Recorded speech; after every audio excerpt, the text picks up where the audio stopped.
Hotep à tous, bien-aimés frères et sœurs. Probablement demain, une délégation russe se rendra en RDC.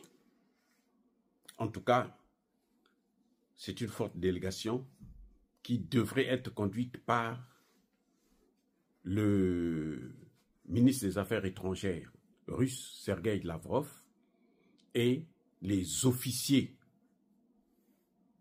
supérieurs de l'armée russe. Probablement le ministre de la Défense ou son vice-ministre ou encore un membre important de l'état-major russe. Il devrait se rendre à Kinshasa. Apparemment, le président Poutine aurait parlé en vidéoconférence avec le président Tshisekedi. Alors, moi je dis ceci au président Tshisekedi. C'est la chance à ne pas rater. Si vous ratez cette opportunité, ne soyez pas surpris que l'Afrique, le Congo, puisse être balkanisé et toute l'Afrique entière va payer le prix fort. Je répète, Monsieur le Président Tshisekedi, vous avez assez joué. Vous avez assez, je répète bien, joué. La récréation est terminée. Ce qui est en train de se préparer contre l'Afrique, ce n'est pas du gâteau. L'Amérique est en état de faiblesse actuellement. Le maître du monde, c'est la Russie. Parce que la Russie a mis KO tous les pays européens. C'est la Russie qui est à l'origine du processus de dédollarisation, qui ne cesse de s'accélérer. Et c'est d'ailleurs ce que Trump veut arrêter. Je répète encore, Monsieur Tshisekedi, arrangez-vous à régler ce problème avant la conférence de Yalta 2. Le Yalta 2, ce que j'appelle Yalta bis, c'est quoi? À l'époque, il y avait, après la Seconde Guerre mondiale, la grande conférence de Yalta, il y avait le russe, Staline, il y avait l'anglais Churchill et il y avait l'américain Roosevelt. Cette fois-ci, les Américains chassent les Anglais. Ils ne participeront pas à cette réunion. C'est pour ça que vous avez entendu les Français, les Anglais et les Allemands, les trois. Ils veulent avoir une mission, ils veulent créer une mission pour intervenir en RDC. Et surtout, ne les laissez pas rentrer chez vous. S'ils n'ont pas pu, si la mission des Nations Unies que eux ils ont mis là, la MONUSCO n'a pas pu régler le problème, ce n'est pas eux qui vont venir régler ça. Parce que la MONUSCO, c'est eux. Ce sont eux qui sont derrière. Sinon, la MONUSCO serait déjà partie. Ils ont voulu la garder là. Alors, il n'y a pas besoin d'avoir une autre mission militaire. Parce que ça va être, ils seront là pour toujours, jusqu'à ce qu'ils vont découper en mini-morceaux la RDC. Donc, Monsieur le Président, que tous les conseillers du président qui vont écouter ce message, qu'ils s'adressent sérieusement au président Tshisekedi. Ce n'est plus la rigolade actuellement. Les États-Unis sont dans une situation catastrophique. Ne voyez pas ce qu'ils sont en train de faire, tout ce cinéma-là. C'est une situation, ils sont dans une situation chaotique. Ils ont échoué à maintenir l'Ukraine en état. C'est une perte de matières premières d'une valeur de plus de 12 000 milliards de dollars. Et je reprends. C'est une perte de matières premières de plus de 12 000 milliards de dollars qui s'en vont en Russie. Ça, c'est un.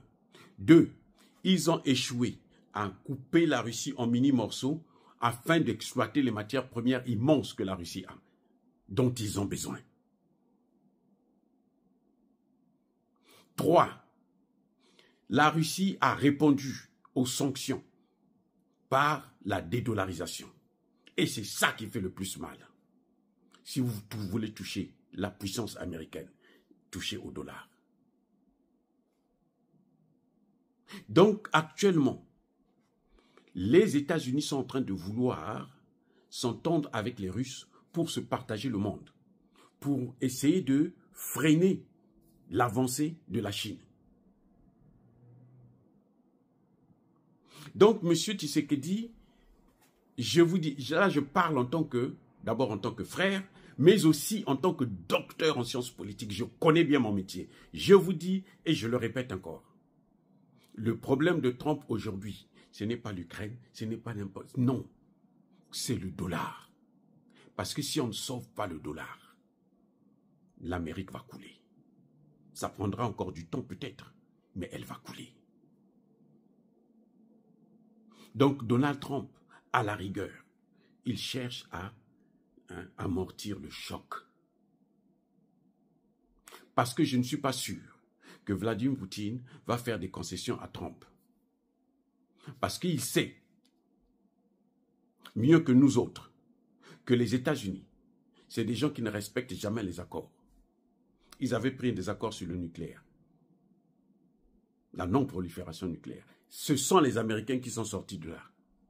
Tous les accords qu'ils ont faits là, ce sont les Américains qui sont sortis de là. Ils s'étaient entendus, non-élargissement de l'OTAN. Les Américains ont violé ça, ils sont partis.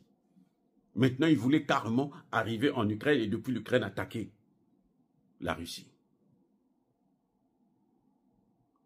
Vous voyez, les Américains sont même en difficulté face dans la mer Rouge, face aux Houthis. La force militaire, pas économique.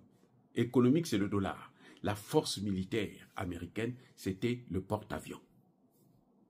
Les amis, le porte-avions, là, c'était la clé de la puissance américaine. Le porte-avions n'est plus rien. Ce n'est même plus nécessaire, ce n'est même plus utile. Le porte-avions américain, là, les outils, là, sont capables de couler tous les porte-avions. Ils ont endommagé plusieurs porte-avions américains qu'ils ont ramenés. Et les porte-avions sont dépassés. Monsieur Tshisekedi, vous ne devrez plus avoir peur de l'Amérique. Surtout pas des Européens. Ils sont en train de pleurer en ce moment. Les Européens sont en train de pleurer parce qu'ils ont fait confiance aux États-Unis. Ils sont en train de pleurer. Si eux, ils pleurent parce qu'ils avaient fait confiance aux États-Unis, vous, Africains, vous, Congolais, qu'est-ce qui va vous arriver? Vous croyez qu'ils vont se dire, on va avoir pitié de vous? Mais non, c'est ridicule de penser comme ça. Il faut être dingue pour penser à des choses pareilles. Leurs propres frères. Parce que les Américains, là, ce sont des Français, Anglais, Hollandais et autres qui étaient venus ici pendant l'esclavage. Et qui sont restés, qui ont créé leur propre État. Ce sont des Américains. Et des Européens plutôt. Tous là, ils viennent d'Europe. Donc, M. Tshisekedi, si cette délégation arrive demain, arrangez-vous à signer les accords. Que les Russes viennent vous aider.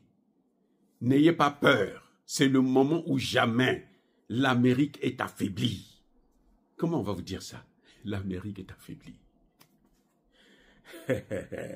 Quand vous voyez, ils sont en train de humilier les Français là tout le temps, les Européens et tout. Les humilier là, c'est pour flatter Poutine. Pour faire croire à Poutine que non, on peut se passer d'eux. On va travailler ensemble tous les deux. Parce que sans Poutine là, les États-Unis ne vont plus jamais remonter. C'est ça le deal, c'est ça le problème. Et c'est l'occasion en or pour Félix Tshisekedi de pouvoir coopérer avec la Russie parce que la Russie va protéger la RDC vis-à-vis des États-Unis et des Européens. Parce que ce qui se passe actuellement, c'est que comme les États-Unis sont focalisés sur sauver leur dollar, ce qu'on ne dit pas d'ailleurs, mais en fait leur problème c'est celui-là. Alors qu'est-ce qui se passe? Les Européens, qu'on a chassés en Ukraine, veulent maintenant se rattraper en RDC. C'est pour ça qu'ils veulent créer une mission. Ils ont voulu envoyer des soldats en Ukraine. Hein. au début, français et anglais. Les Allemands ont dit non, parce que les Allemands ont déjà reçu la leçon en 41, 1940-42. Vous voyez, pendant la Seconde Guerre mondiale.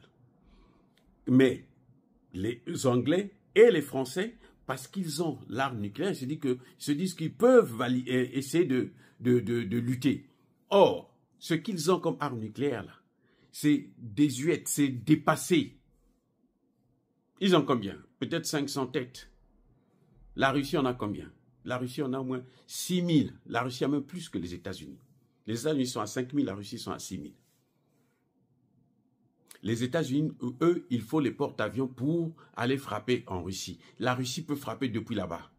Elle peut frapper jusqu'à entre 6 et 12 villes en même temps avec un seul lance-missile. C'est pas un seul missile peut venir, ça frappe à Londres, ça va frapper à Paris, ça va frapper en Allemagne, en Italie et ça vient aux États-Unis. Un seul. Il ne rigole plus. Donc, M. Tshisekedi, vous n'allez pas dire que, oh non, on ne savait pas, oh, je regrette. Non. Si vous ne tenez pas cette occasion et que Kagame continue à couper le pays et à avancer, vous rentrerez dans l'histoire comme étant le démon, le monstre, pire que Mobutu. Vous serez pire que Mobutu. Ça, je vous le préviens. Avec les amis, soyez bénis, abondamment bénis par le Dieu des Kémites et par nos ancêtres angélisés, mais que tous ceux qui persécutent le continent africain le pillent et le déstabilisent, qu'ils soient noirs, blancs, chinois, arabes, juifs, indiens ou qui qu'ils soient punis, maudits, foudroyés, neutralisés, écrasés, effacés par le Dieu des Kémites et par nos ancêtres angélisés. Vive l'Afrique éternelle, j'ai dit et j'assume.